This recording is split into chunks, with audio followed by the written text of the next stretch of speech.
Hello everyone, দেখতেই পাচ্ছ এটা কি বলো তো, আর কি দিয়ে বানিয়েছি বলো তো, চলো দেখাই। আমাদের বাড়িতে বরবটি এলে কিন্তু আমরা প্রত্যেকেই বিরক্ত হয়ে যাই, কারণ এই জিনিসটাকে আমাদের কেউই পছন্দ করে না। কিন্তু আজকে আমি তোমাদের দেখাবো এই জিনিসটাও যে সুন্দরভাবে রান্না করে খাওয়া যায়।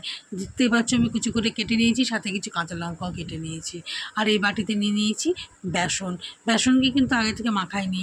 আগে আমি এই বরবটিগুলো বেসনের মধ্যে দেবো, কাঁচা লঙ্কা দেবো, ভালো করে আগে শুকনো অবস্থায় মাখিয়ে নিয়ে তারপরে জল দিয়ে একটা ডো বা পাতলা ব্যাটার মতো তৈরি করব।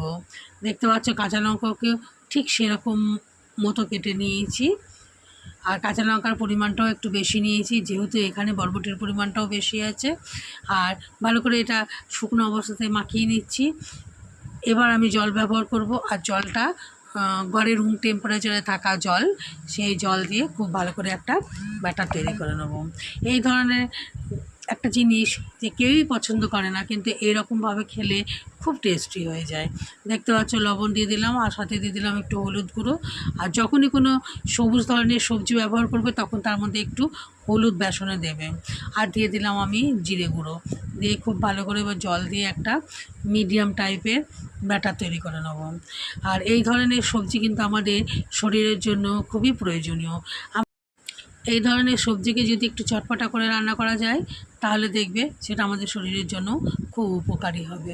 এবার আমি সাদা তেল কড়াইয়ের মধ্যে দিয়ে নিচ্ছি, গরম করে নেব। আর গ্যাসের ফ্লেমটাকে প্রথমে হাই হিটে রেখে গরম করে মিডিয়াম করে নেব। দেখো এবার একটা আমি স্পুনের দ্বারা গোল গোল করে নিয়ে তেলের মধ্যে ছেড়ে দিচ্ছি। খুব ইজি রেসিপি।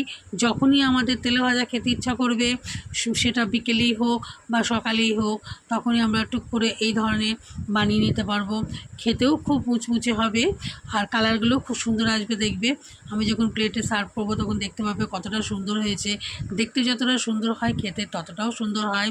এখানে আমি এমনি সল্ট ব্যবহার করছি, দরকার পড়লে তোমরা এখানে ব্ল্যাক সল্টও ব্যবহার করতে পারো, তাহলে খেতে আরও টেস্টি হবে। দেখো আমি ভেজে সব তুলে নিয়েছি। রেসিপিটা কেমন হয়েছে আমাকে কমেন্টে অবশ্যই জানাবে। আবারও আসবো।